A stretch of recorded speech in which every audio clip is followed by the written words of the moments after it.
الشیطان الرجیم بسم اللہ الرحمن الرحیم. محترم سامعین حضرات اور عزیز پردہ نشین ماں و بہنوں، السلام علیکم ورحمۃ اللہ وبرکاتہ. میری تقریر کا موضوع ہے نشے کی لت اور اس کا حل. مجھے جس پر بات کرنی ہے وہ ایک موضوع ہی نہیں بلکہ ایک خاموش چیخ ہے. ایک ایسی چیخ جو ہمارے ہر گلی، ہر محلے، ہر اس گھر کے کونے کونے سے اٹھ رہی ہے جو اس نشے کی زد میں آ گیا ہے. وہ چیخ نشے کی آگ میں جلتے ہوئے نوجوانوں کے لبوں سے نہیں بلکہ ان کی ماؤں کی روح سے اٹھتی ہے. معصوم بچوں کے چہرے کی معصومیت سے جھلکتی ہے اور ایک شدید آزمائش میں مبتلا اس کی بیوی کی بے بس آنکھوں سے ٹپکتی ہے. نشے کی حقیقت اور اس کا اثر کس طرح ہوتا ہے ذرا غور فرمائیں. میرا معاشرہ، میرا سماج کبھی ایمان کی خوشبو سے مہکتا تھا، اب نشہ ہواؤں میں زہر کی طرح گھل گیا ہے. شراب، سگریٹ، چرس، گانجا، افیم اور نہ جانے کون کون سے نئے نشے مارکیٹ میں بک رہے ہیں. اس نشے کی لت میں ایسے مقام پر آ کھڑے ہوئے ہیں کہ جسم کے ساتھ ساتھ ضمیر بھی سلگنے کی کگار پر آ گیا ہے. اللہ تعالیٰ فرماتا ہے یا ایھا الذین آمنوا انما الخمر والمیسر والانصاب والازلام رجس من عمل الشیطان فاجتنبوہ لعلکم تفلحون. اے ایمان والو، نشہ، جوا، بت اور قسمت کے تیر یہ سب شیطان کے گندے کام ہیں، ان سے دور رہو. آج اس آیت کی پکار معطل پڑی ہے. ہمارے نوجوان نشے میں نہیں بلکہ شیطان کے قبضے میں ہیں. ان کی آنکھوں میں اب چمک نہیں، سستی ہے. ان کے گھروں میں اب سکون نہیں، چیخیں ہیں. ایک ماں کہتی ہے پہلے میرے بیٹے نے نشہ کیا، پھر جھوٹ بولا، پھر چوری کا راستہ چنا، اب وہ پولیس کے ڈر سے گھر کو نہیں آتا ہے. کئی رات سڑکوں پر، گلیوں کے کونوں پر، اندھیری جگہوں پر نشے کی حالت میں وقت گزارتا رہتا ہے. ایک بیوی بے تحاشا روتی ہے، بلکتی ہے. شوہر نشے کی حالت میں اپنی بیوی پر ظلم ڈھاتا ہے، مارتا ہے، پیٹتا ہے. یہ سب منظر بچے اپنی آنکھوں سے دیکھ رہے ہوتے ہیں. بچے پوچھتے ہیں امی ابو ہم سے پیار کیوں نہیں کرتے ہیں، ہماری طرف آنکھ کھول کر کیوں نہیں دیکھتے ہیں، ہماری بھوک پیاس پر توجہ کیوں نہیں دیتے ہیں، ہمارے کھانے پینے اور رہنے کے سامان کو اپنی نشے کی لت کی خاطر کیوں بیچ دیتے ہیں. اس دنیا میں ہمیں کس بات کی سزا مل رہی ہے؟ کیا ہمارے ابو صحیح نہیں ہو سکتے؟ ایک بے بس اور معصوم بچوں کی ماں بس یہی کہتی ہے یا اللہ میرے شوہر کو ہدایت دے دے یا ہمیں ذلت بھری جگہ سے اٹھا لے. یاد رہے نشہ صرف جسم کو نہیں جلاتا بلکہ پورے گھر کو راکھ کر دیتا ہے. سامعین حضرات، جو آدمی نشے میں گر گیا وہ صرف اپنی روح نہیں کھوتا بلکہ اپنی ماں کی راتوں کی نیند، اپنی بیوی کی مسکان، اپنی بہن کی عزت اور اپنے بچوں کا بچپن بھی گنوا دیتا ہے. بھائی اور بہنوں، آج معاشرہ نشے میں نہیں بے ہوشی میں ہے. یہ بے ہوشی صرف جسم کی نہیں ضمیر کی ہے. ہر گلی میں ایک جلا ہوا گھر ہے، ہر ماتحت آنکھ میں ایک بجھی ہوئی امید ہے. نشہ کرنے والا پہلے اپنی عقل کھوتا ہے، پھر عزت، گھر، روح کی پاکیزگی، اس طرح دھیرے دھیرے سب کچھ گنوا دیتا ہے. یاد رہے یہ آگ بہت تیزی سے پھیل رہی ہے. یہ نشہ ہواؤں میں زہر کی طرح گھل رہا ہے. اب نیک لوگوں کو سامنے آنا ہوگا. اے اللہ والو، تمہیں سامنے آنا ہوگا. نبی سے محبت کرنے والوں سامنے آنا ہوگا.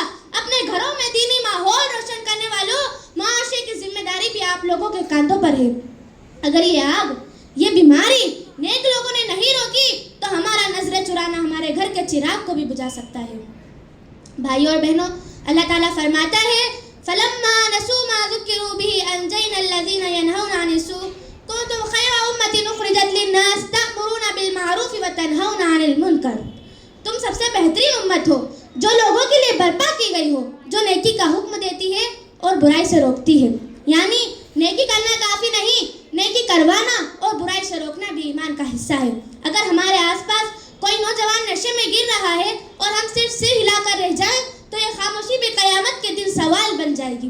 نبی صلی اللہ علیہ وسلم نے فرمایا جو شخص کسی برائی کو دیکھے اسے اپنے ہاتھوں سے روکے، اگر نہ روک سکے تو زبان سے روکے، اگر یہ بھی نہ ہو سکے تو اسے دل میں برا سمجھے. یہ ایمان کا سب سے کم درجہ ہے. آج ہم برائی تو دیکھتے ہیں مگر نہ ہاتھ اٹھاتے ہیں نہ زبان، بس دل میں افسوس کر کے آگے بڑھ جاتے ہیں. آج یہی افسوس ہمارے معاشرے کو زہریلا بنا رہا ہے. معاشرہ بے ہوش ہے مگر افسوس یہ ہے کہ ایمانی لوگ بھی خاموش ہیں. مسجدیں آباد ہیں مگر محلے میں نشہ بکتا ہے. اذانیں گونجتی ہیں مگر نوجوان نشے میں بے ہوش پڑا ہے. مائیں روتی ہیں، بچے ڈرتے ہیں اور نیک لوگ یہ سوچ کر خاموش ہو جاتے ہیں کہ یہ ان کا مسئلہ نہیں ہے. ایسے کیسے امت بنے گی خیر امت؟ یاد رکھو جب معاشرے میں آگ لگی ہو تو پانی اپنے گھر تک نہیں رکھا جاتا. اللہ تعالیٰ اپنی کتاب میں ایک قوم کا ذکر کرتا ہے جنہوں نے برائی کو دیکھا مگر روکا نہیں تو اللہ نے سب پر عذاب نازل کیا. قرآن کی آیت ہے فلما نسوا ما ذكروا به انجينا الذين ينهون عن السوء واخذنا الذين ظلموا بعذاب بئیس. جب وہ سمجھانے کی باتوں کو بھول گئے تو ہم نے صرف انہی کو بچایا جنہوں نے برائی سے روکا اور ظالموں کو سخت سزا دی. اللہ تعالیٰ فرماتا ہے کہ جو لوگ نشہ بیچتے ہیں, جو نشے کا کاروبار کرتے ہیں, ان کو اللہ تعالیٰ کبھی نہیں بخشے گا. ذرا سوچیں, اگر ہم برائی روکنے والوں میں سے نہیں تو پھر کس قوم سے ہے؟ اگر نیک لوگ کھڑے ہوں تو نشے کے اڈے اپنے آپ سوکھ جائیں گے. مسجد سے جڑے لوگ, محلے کے بزرگ اور نوجوان مل کر اگر ایک نشہ کرنے والے کو پکڑ کر محبت سے سمجھائیں تو نشے میں گرا ہوا انسان بھی اٹھ کھڑا ہو سکتا ہے. آج معاشرے میں طاقتور خطبوں کے ساتھ ساتھ زندہ دلوں کی ضرورت ہے. کبھی کبھی صرف ایک نیک انسان کا اٹھنا پورے محلے میں ایمان کی لہر چلا دیتا ہے, کیونکہ کبھی روشنی شور نہیں کرتی, بس جلتی ہے اور اندھیرا مٹ جاتا ہے. روشنی کبھی شور نہیں کرتی, بس جلتی ہے اور اندھیرا مٹ جاتا ہے. اے نیک لوگوں, اگر تم نے آج ہدایت روکنے کی ٹھانی تو اللہ تعالیٰ کل تمہارے ہاتھوں سے ہدایت پھیلا دے گا. لیکن اگر تم چپ رہے تو یہ چپی معاشرے کے بچوں کی تباہی بن جائے گی, ان کے مستقبل کی بربادی بن جائے گی. آج معاشرہ تمہیں پکار رہا ہے, اے اللہ والو, اے مسجد والو, اب تمہیں زمین پر آنا ہوگا, معاشرے کی گلیوں میں آنا ہوگا. تمہاری ذمہ داری ہے کہ کوئی ماں اب بے موت نہ مرے, کوئی بیٹا اب نشے میں نہ گرے, کوئی بیوی بچے بھوکے پیاسے نہ مرے, ان کے مستقبل کو اندھیروں سے بچایا جائے. اب وقت ہے بولنے اٹھنے کا اور اس برائی کو اپنے ہاتھوں سے, اس برائی کی جڑ کو اپنے ہاتھوں سے ختم کرنے کا. بھائی اور بہنوں, اس اہم بات پر توجہ فرمائیں. اگر اس برائی کو جڑ سے ختم کرنا ہے تو برے کو برا بولنا ہوگا, برے کو برا بولنا ہوگا. اور اگر جو نشہ کرنے والا گناہ گار ہے تو نشہ بیچنے والا گناہوں کا تاجر ہے. جو دوسروں کی موت سے اپنا کاروبار چلا رہا ہے وہ بس یہ ہی نہیں بیچتا کہ شراب, پڑیا, پاؤڈر, بلکہ وہ کسی ماں کی آنکھوں کی نیند, کسی بیوی کا سکون, کسی بچے کا بچپن بیچتا ہے. اے نشے کے تاجروں, اللہ سے ڈرو اور خبردار ہو جاؤ. تم بس ایک پڑیا نہیں بیچ رہے بلکہ ایک گھر کی روشنی بجھا رہے ہو. تمہاری ہر نوٹ کی گڈی پر کسی ماں کا آنسو اور بچے کا خون سوکھ چکا ہے. تم سمجھتے ہو کہ تم امیر ہو گئے ہو, حقیقت میں تم اپنی اولاد کے لیے جہنم کا ایندھن جمع کر رہے ہو. تم اپنی دکان نہیں چلا رہے بلکہ قوم کی لاشیں دفنا رہے ہو. تمہیں اللہ نے روزی دی تھی حلال, اسے بھی تم نے حرام کی گندگی میں بدل لیا. اللہ تعالیٰ فرماتا ہے, وَلَا تَعَاوَنُوا عَلَى الْإِثْمِ وَالْعُدْوَانِ, گناہ اور ظلم پر ایک دوسرے کی مدد مت کرو. گناہ اور ظلم پر ایک دوسرے کی مدد مت کرو.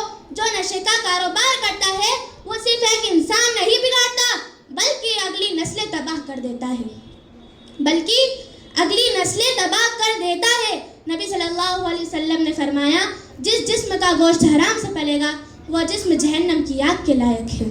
اے نشہ بیچنے والوں, تم اپنے ہاتھوں سے کسی کی تقدیر مٹا رہے ہو, لیکن اللہ تعالیٰ تمہارے ہی ہاتھوں سے تمہاری اور تمہاری نسلوں کی خوشیاں مٹا دے گا. آج جو تم بیچ رہے ہو وہ کئی گھر کی بربادی ہے. تمہارا حرام مال کا پہلا قطرہ تمہاری دعاؤں کی برکتوں کو جلا دیتا ہے. اللہ کی قسم, اگر تم آج توبہ کرو تو اللہ تعالیٰ بڑا رحم والا ہے, وہ تمہارے گناہوں کو مٹا سکتا ہے. لیکن اگر تم اسی راستے پر رہے تو تمہارا ہر سودا قبر کا پتھر بن جائے گا. اللہ تعالیٰ فرماتا ہے, ان الذین یحبون ان تشیع الفاحشۃ فی الذین آمنوا لهم عذاب علیم. جو لوگ سوچتے ہیں کہ برائی پھیل جائے ایمان والوں میں, ان کے لیے دردناک عذاب ہے. اے نشے کے تاجروں, اے نشے کے سوداگر, روک دے یہ حرام کا دھندا, کیونکہ تیرا ہر سکہ کسی کا لہو لے کر آیا ہے. اے نشے کے سوداگر, روک دے یہ حرام کا دھندا, کیونکہ تیرا ہر سکہ کسی کا لہو لے کر آیا ہے. اب بھی وقت ہے رزق حلال تلاش کر اور اپنے رب کی طرف لوٹ آ, کیونکہ جو توبہ کرتا ہے اللہ تعالیٰ اس کے گناہ ایسے مٹا دیتا ہے جیسے وہ کبھی تھا ہی نہیں. تو آؤ ہم مل کر معاشرے کو بے ہوشی سے اٹھائیں. جب تک امت جاگے گی نہیں اللہ کی مدد اترے گی نہیں. یاد رہے, جو لوگ علم رکھتے ہیں انہیں علاج معاشرہ بننا ہوگا. مسجدیں مرمت گاہ کے ساتھ ساتھ معاشرے کی رحمت گاہ بھی بنے. مسجدوں کے خطبے محدود نہیں رہنا چاہیے بلکہ ہر گلی, ہر دکان, ہر دل میں اترنا چاہیے. نشے کا علاج قانون کے ساتھ ساتھ دل سے ہوگا. نشہ کرنے والا گناہوں کا تاجر ہوتا ہے. تو یاد رکھیے, آج ہم مل کر عزم کریں کہ ہم ہمارے معاشرے کو نشے کے اندھیروں سے نکالیں گے, ہر گلی کو روشنی میں تبدیل کریں گے, ہر گھر کو پھر سے زندہ روح کریں گے. بس یہی پیغام ہے آج کی تقریر کا کہ اپنے ایمان کو بلند کرو، اپنی نیت صاف رکھو اور معاشرے کو پھر سے جگا دو۔ آخر میں یہی کہ اللہ اس قوم کے حالات نہیں بدلتا جس سے خود اپنے بدلنے کا خیال ہی نہیں۔ قوم کو اب انقلاب چاہیے، قوم کو اب انقلاب چاہیے۔ تاریخ گواہ ہے کہ انقلاب تلوار سے نہیں ایمان سے آیا کرتا ہے۔ اللہ تعالیٰ ہمیں سمجھنے اور عمل کرنے کی توفیق عطا فرمائے۔ وآخر دعوانا الحمد للہ رب العالمین۔ السلام علیکم ورحمۃ اللہ وبرکاتہ۔